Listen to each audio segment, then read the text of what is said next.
Hello everyone, welcome back to another video. If you are new here, allow me to introduce myself.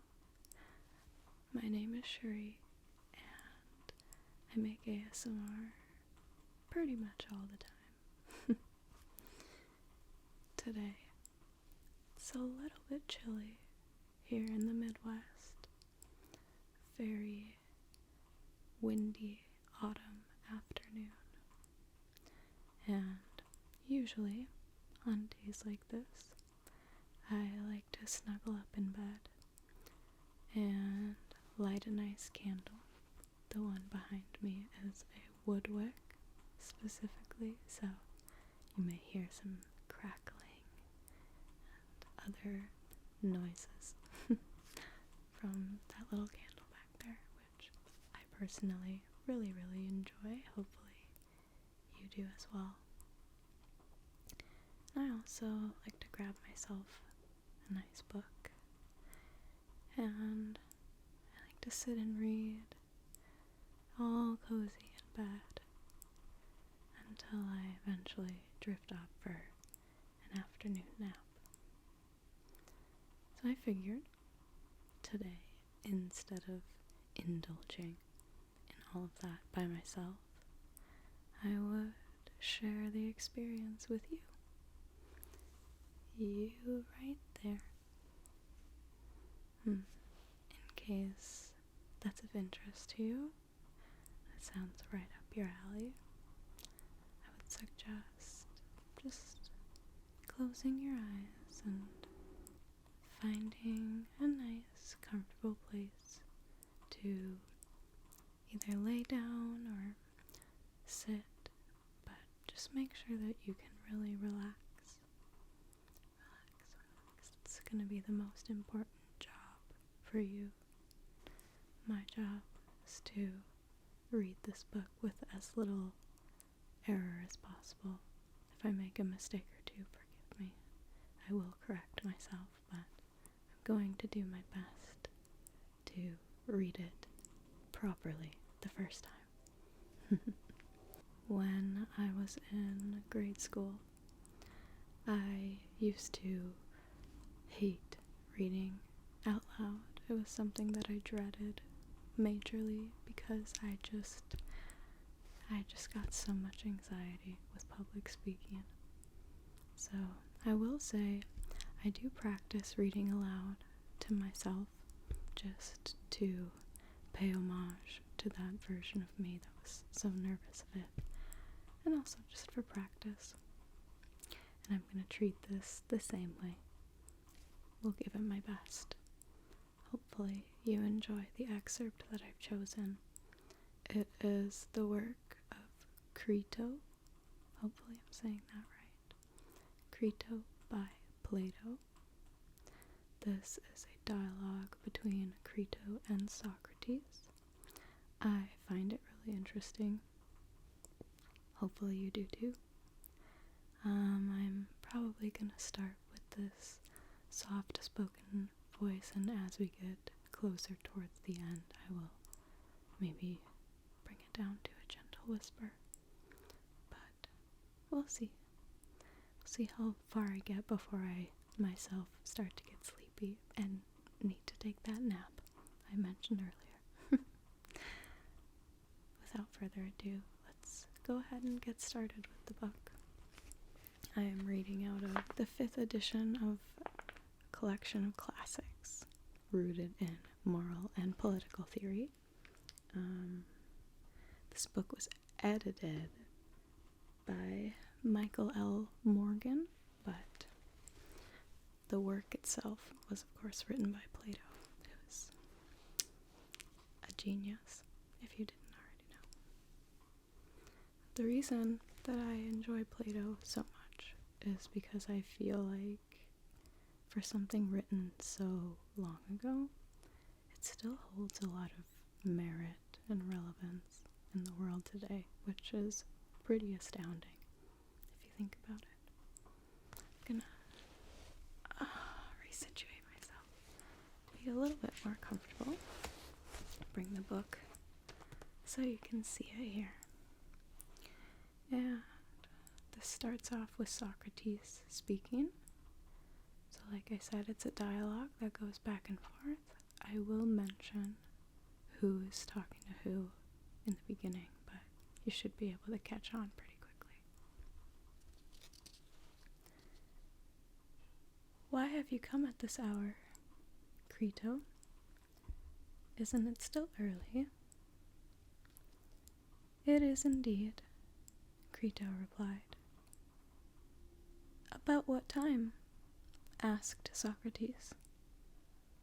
Oh, it's just before dawn, Crito said. I'm surprised the prison warden was willing to let you in, said Socrates. Oh, well, he knows me by now, Socrates. I come here so often, and besides, I've done him a good turn, Crito replied. Have you just arrived, or have you been here for a while? Asked Socrates. For quite a while, said Crito. Well then, why didn't you wake me right away? Why did you sit there in silence instead? In the name of Zeus, Socrates, I wouldn't do that. I only wish I weren't so sleepless and distressed myself. I've been amazed all this time to see how peacefully you were sleeping. And I deliberately kept from waking you, so that you could pass the time as pleasantly as possible. In the past, indeed, throughout my entire life, I've often counted you happy in your disposition, but never more so than in this present misfortune. You bear it so easily and calmly. Well, Crito, it would be an error for someone of my age to complain when the time has come when he must die. Other people get overtaken by such misfortunes too, Socrates, but their age doesn't prevent them in the least from complaining about their fate. Well, that's right, replied Socrates, but tell me, why have you come so early?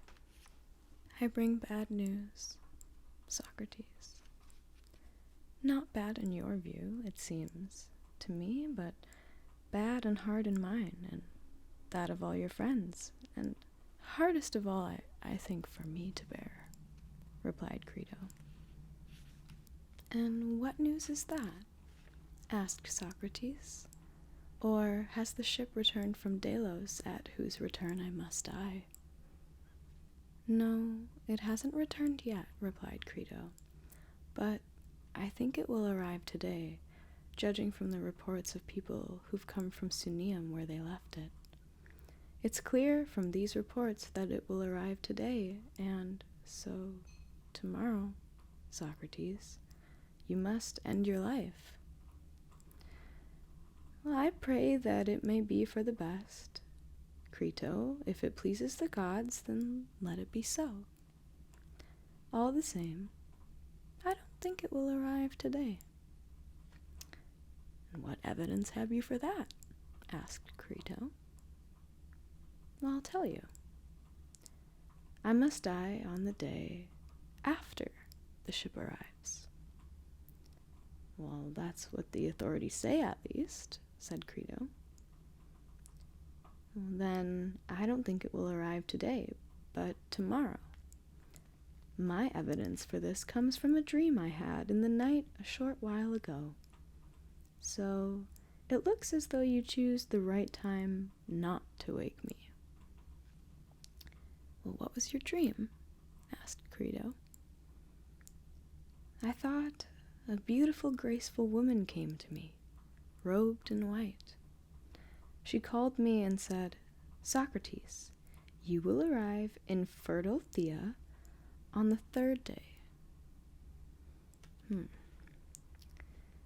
What a strange dream, Socrates. And yet, its meaning is quite clear, Crito. At least, it seems so to me. All too clear, apparently. But look here, Socrates. It's still not too late to take my advice and save yourself.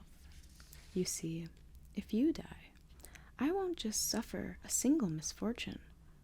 On the contrary, not only will I lose a friend, the likes of whom I will never find again, but in addition, many people who don't know you or me well will think that I didn't care about you, since I could have saved you if I'd been willing to spend the money. And indeed, what reputation could be more shameful than being thought to value money more than friends? For the majority of people won't believe that it was you yourself who refused to leave this place, though we were urging you to do so. But my dear Crito, why should we care so much about what the majority thinks? After all, the most decent ones, who are worthier of consideration, will believe that matters were handled in just the way that they were in fact handled. But you can surely see, Socrates, that one should care about the majority opinion too. Why, your present situation itself shows clearly that the majority can do not just minor harms, but the very worst things to someone who's been slandered in front of them. I only wish, Crito, that the majority could do the very worst things. Then they might also be able to do the very best ones, and everything would be fine. But as it is, they can do neither, since they can't make someone either wise or unwise. The effects that they produce are really the result of chance. Well, if you say so. But tell me this, Socrates. You're not worried about me and your other friends, are you? Fearing that if you escaped, the informers would give us trouble and that we might be forced to give up all our property, pay heavy fines, or even suffer some further penalty? If you're afraid of anything like that, well, dismiss it from your mind. After all, we're surely justified in running this risk to save you, or an even greater one if need be. Now, take my advice and don't refuse me. Yes, those things do worry me, Crito, among many others. Then don't fear them. The sum of money that certain people I know will accept in order to save you and get you out of here isn't that large. Next, don't you see how cheap these informers are and how little money is needed to deal with them? My own wealth's available to you, and it, I think, should be enough. Next, even if your concern for me makes you unwilling to spend my money, well, there are foreign visitors here who are willing to spend theirs. One of them, Simmias of Thebes, has even brought enough money for this very purpose, and Sebes too. And a good many others are also willing to contribute. So, as I say, don't let these fears make you hesitate to save yourself, and don't let it trouble you, as you were saying in court, that if you went into exile, you wouldn't know what to do with yourself. You see, wherever else you may go, there will be people to welcome you. If you want to go to Thessaly, I have friends there who will make much of you and protect you so that no one in Thessaly will give you any trouble. Besides, Socrates, I think that what you're doing isn't just throwing away your life when you could save it, and hastening the very sort of fate for yourself that your enemies would hasten, and indeed have hastened, in their wish to destroy you. What's more, I also think that you're betraying those sons of yours by going away and deserting them when you could bring them up and educate them. So far as you're concerned, they must take their chances in life, and the chance they'll get, in all likelihood, is just the one that orphans usually get when they lose their parents. No, either one shouldn't have children at all, or one ought to see their upbringing and education through to the end. But you seem to me to be choosing the easiest way out, whereas one should choose whatever a good and brave man would choose, particularly when one claims to have cared about virtue throughout one's life. I feel ashamed on your behalf, and on behalf of myself and your friends. I fear that it's going to seem that this whole business of yours has been handled with a certain cowardice on our part. The case was brought to the court when it needn't have been brought. Then there was the actual conduct of the trial, and now, to crown it all, this absurd finale to the affair. It's going to seem that we let the opportunity slip because of some vice, such as cowardice, on our part, since we didn't save you, nor did you save yourself. Although it was quite possible, had we been of even the slightest use. See to it then, Socrates, that all this doesn't turn out badly, and a shameful thing for both you and us. Come, deliberate, or rather, at this hour, if it's not a matter of deliberating, but having deliberated already, and only one decision remains. You see, everything must be done this coming night, and if we delay, it will no longer be possible. For all those reasons, Socrates, please take my advice, and don't refuse me.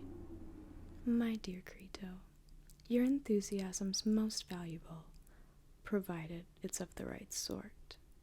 But if it isn't, the greater it is, the more difficult it will be to deal with. We must therefore examine whether we should do what you advise or not. You see, I'm not the sort of person who's just now for the first time persuaded by nothing within me except the argument that on rational reflection seems best to me. I've always been like that. I can't now reject the arguments that I've stated before just because this misfortune has befallen me. On the contrary, they seem pretty much the same to me, and I respect and value the same ones as I did before. So, if we have no better ones to offer in this present situation, you can be sure I won't agree with you, not even in the power of the majority to threaten us as if we were children with the boogeyman of imprisonment, execution, and confiscation of property were far greater than it was now. What, then, is the most reasonable way to examine these matters? Suppose we first take up the argument you stated about people's opinions. Is it true or not that one should pay attention to some opinions, but not to others? Or was it true before I had to die, whereas it's now clear that it was stated idly for the sake of argument, and that it is really just childish nonsense? For my part, I'm eager to join you, Crito, in a joint examination of whether this argument will appear any differently to me now that I'm here, or the same, and of whether we should dismiss it from our minds or be persuaded by it. It used to be said, I think, by people who thought that they were talking sense, that, as I said a moment ago, one should take some people's opinions seriously, but not others. By the gods, Crito, don't you think that that was true? You see, in all human probability, you are not going to die tomorrow, and so the present situation won't distort your judgment. Consider, then, don't you think, it's a sound argument that one shouldn't value all the opinions people have, but some, and not others, and certainly not those of everyone, but those of some people and not of others? What do you say? Isn't that true? It is, replied Crito. And we should value good opinions, but not bad ones? Yes. And the good ones are those of wise people, and the bad ones those of unwise people. Well, of course, replied Crito. Come then, what of such questions as this? When a man's primarily engaged in physical training, does he pay attention to the praise or blame or opinion of every man, or only to those of the one man who's a doctor or a trainer? Only to those of the one man, replied Crito. Then he should fear the blame and welcome the praise of that one man, but not those of the majority of people. Clearly, Crito replied. So his actions and exercises, his eating and drinking, should be guided by the opinion of the one man, the knowledgeable and understanding supervisor, rather than on that of all the rest? Well, that's right, replied Crito. Well then, if he disobeys that one man, and sets no value on his opinion or his praises, but values those of the majority of people who have no understanding, won't something bad happen to him? Of course, says Crito. And what is this bad effect? Asked Socrates. Where does it occur? In what part of the one who disobeys? Well, clearly it's in his body, since that's what it destroys, replied Crito. That's right, Socrates said. And isn't the same true in other cases, Crito? No need to go through them all, but in particular, in cases of just and unjust things, shameful and fine ones, good and bad ones, in cases of what we're now deliberating about, is it the opinion of the majority we should follow and fear, or is it the opinion of the one man, if there is one who understands these things, we should respect and fear above all others? On the grounds that, if we don't follow it, we should seriously damage and maim the part of ourselves which, as we used to say, is made better by what's just, but is destroyed by what's unjust. Or is there no truth in that? I certainly think there is, Socrates. Come then. Suppose we destroy the part of us that is made better by what's healthy, but is seriously damaged by what causes disease when we don't follow the opinion of people who have understanding. Would our lives be worth living once it has been seriously damaged? And that part is, of course, the body, isn't it? Yes, replied Crito. Then are our lives worth living with a wretched, seriously damaged body? Certainly not, replied Crito. But our lives are worth living when the part of us that's maimed by what's unjust and benefited by what's just is seriously damaged, or do we consider it, whichever part of us it is to which justice and injustice pertain, to be inferior to the body? Well, certainly not, replied Crito. On the contrary, it's more valuable.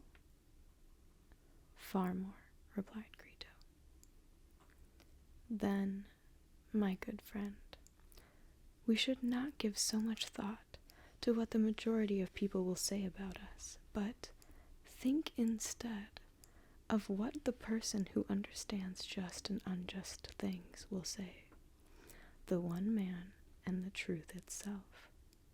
So your first claim, that we should give thought to the opinion of the majority about what's just, fine, and good, and their opposites, it isn't right. But, someone might say, the majority can put us to death. That's certainly clear too. It would indeed be said, Socrates. That's right, replied Socrates, and yet, my dear friend, the argument that we've gone through still seems the same to me, at any rate, as it did before. And now, examine this further one, to see whether we think it still stands or not. The most important thing isn't living, but living well. Yes, it still stands, said Crito. And the argument that living well, living a fine life, and living justly are the same, does it still stand or not? Yes, it still stands. Well then, in the light of these arguments, we should examine whether or not it would be just for me to try to get out of here when the Athenians haven't acquitted me. And if it does seem just, we should make the attempt. And if it doesn't, we should abandon the effort. As for those other considerations you raise about loss of money and people's opinions and bringing up children, they, in truth, Crito, are appropriate considerations for people who readily put one to death and would as readily bring one back to life again if they could, without thinking. I mean, the majority of people. For us, however, the argument has made the decision. There's nothing else to be examined besides the very thing we've just mentioned.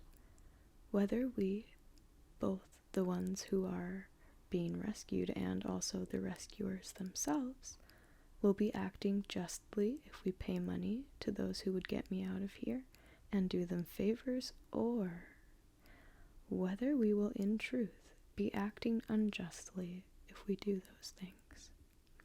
And if it appears that we will be acting unjustly in doing them, we have no need at all to give any opposing weight to our having to die, or suffer in some other way, if we stay here and mind our behavior when the alternative is doing injustice.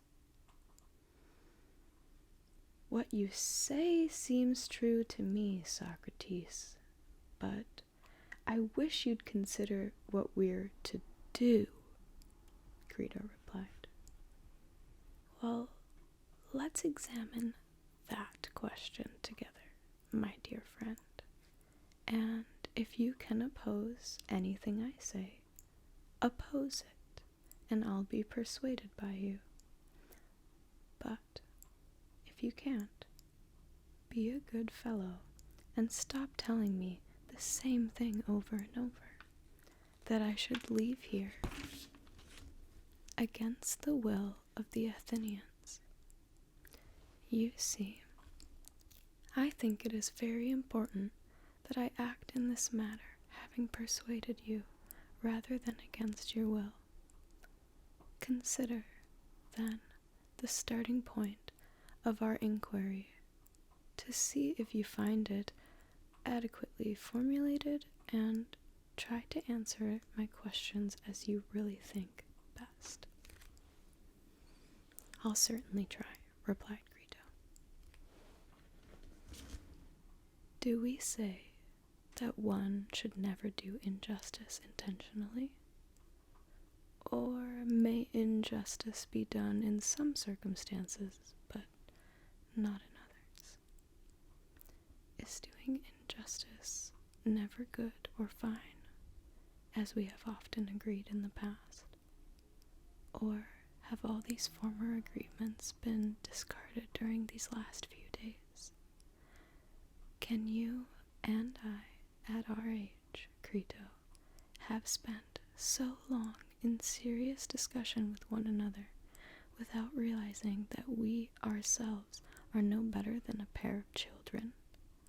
Or is what we used to say true above all else, that whether the majority of people agree or not, and whether we must suffer still worse things than at present, or ones that are easier to bear.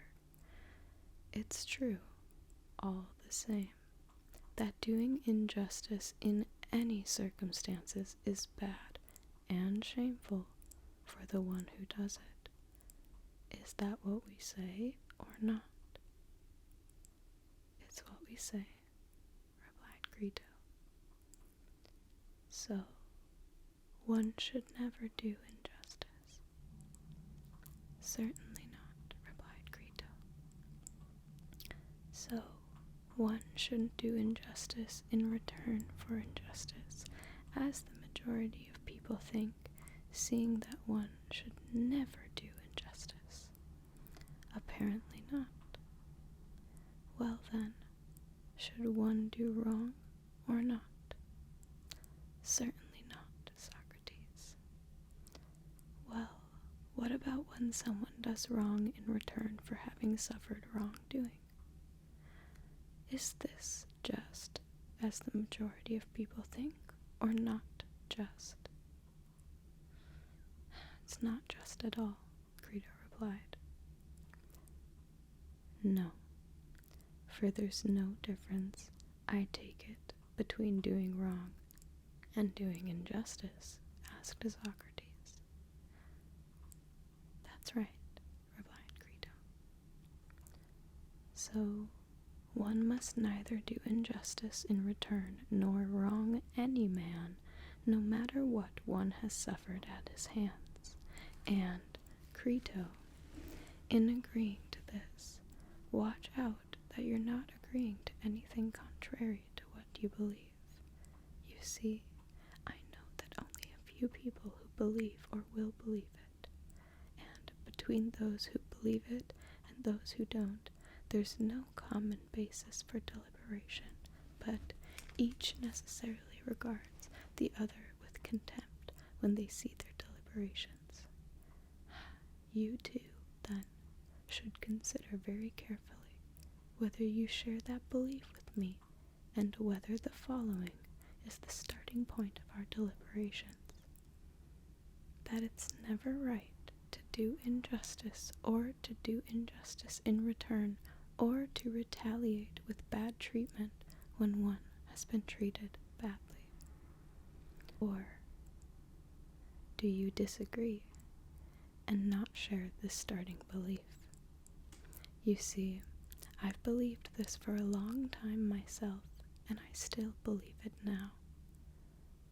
But if you've come to some other opinion, then say so. Instruct me. If you stand by the former one, however, then listen to my next point. Yes, I do stand by it, and I share it with you. So go on, replied Crito. Socrates starts again. Well then, I'll state the next point, or rather ask a question. Should one do the things one has agreed with someone to do, provided they are just, or should one cheat? No, one should do them, replied Crito. Then consider what follows. If we leave this place without having persuaded the city, are we treating some people badly, and those whom we should least of all treat in that way, or not? Are we standing by agreements that are just, or not? I can't answer your question, Socrates, since I don't quite understand it. Well, look at it this way. Suppose we were about to run away from here, or whatever what we would be doing would be called. And suppose the laws and the city committee came and confronted us and said, quote, "Tell us, Socrates, what do you intend to do? Do you intend anything else by this act you're attempting than to destroy us laws and the city as a whole to the extent that you can? Or do you think that a city can continue to exist and not be overthrown if the legal judgments rendered in it have no force, but are deprived of authority and undermined by the actions of private individuals. End quote. What shall we say in response to that question, Crito, and to others like it?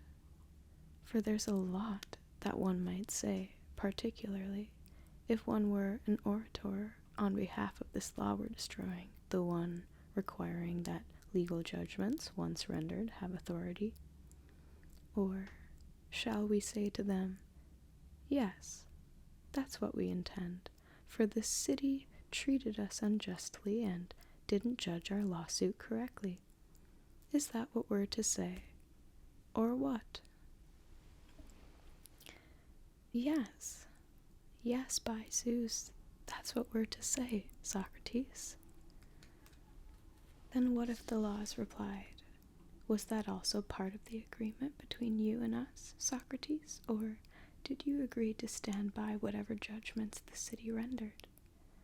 Then, if we were surprised at the words, perhaps they might say, don't be surprised at what you're saying, Socrates, but answer us, since you're so accustomed to using question and answer. Come now, what charges have you to bring against us the city and ourselves that you should try to destroy us? In the first place, wasn't it we who gave you birth? Wasn't it through us that your father married your mother and produced you?